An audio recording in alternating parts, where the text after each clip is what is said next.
हो बोल। हमार मौगी केहन बाबू का बोल रे? हम तारा सब पर भरोसा करके देनी कि बढ़िया कनिया भेटा जाई, तू सब वही में कर देला। का हो गई बा? का कमी है बताओ। हम कुछ ना, हम जाता नहीं। अरे का हुआ है बताएगा कि मुंह फाड़ मैं का हुआ है बताओ। हम जाता नहीं, कट के मर जा। अरे का हुआ है? काहे कट के मरेगा बताओ। मुंह चक्कर दांत लगे ट्रैक्टर के पार बा। अरे तुम्हारा तो भी दांत गिरा गया है, गुटखा खा के उसको बोलता है ट्रैक्टर का फाड़। मार के फाड़ देंगे तेरा कपार कहीं का।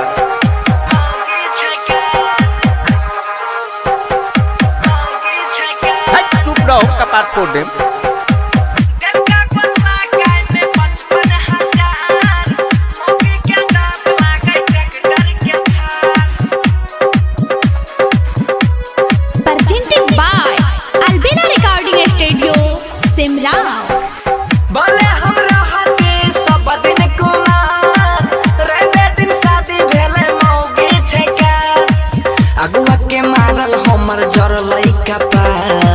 मौगी के दांत लागे ट्रैक्टर के फाड़। भले हम रहती सब दिन कुमार, मौगी के दांत लागे ट्रैक्टर के फाड़। सज धज के रहे भले के तनो तैयार, नीचा से नीमन लागे ऊपर बेकार। चाहे लगा दे ओठा लाली छटादार, नीमन ना लागे एकर सरहो सिंगार। डीजे ज्योति प्रकाश,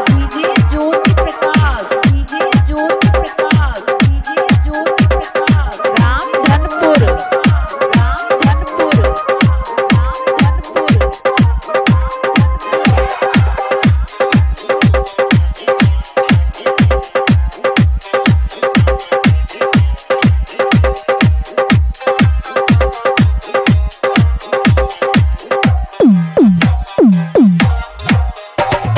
छोटगर छोटगर यहाँ खिला गए मोटगर मोटगर खिला।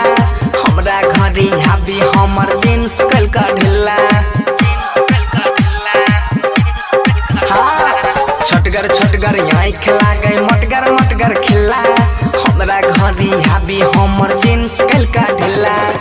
ससुर के बेटी छिए बड़की खेला, ये करता दांत लागे ट्रैक्टर के फाड़। एकरे चिंता में हमरा लगलै बोखार, साड़ी न पिन्हे खोजे सूट सलवार।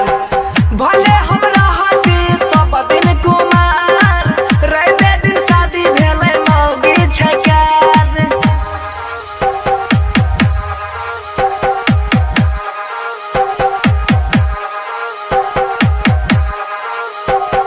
DJ Jyoti Prakash, DJ Jyoti Prakash, DJ Jyoti Prakash, DJ Jyoti Prakash.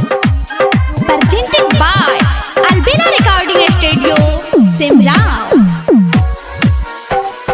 रानिया के नाम छिए धनिया मरटिया, तबो एकरा मानल करते मदन पशुपतिया। रानिया के नाम छिए धनिया मरटिया, तबो एकरा मानल करते पंकज पशुपतिया।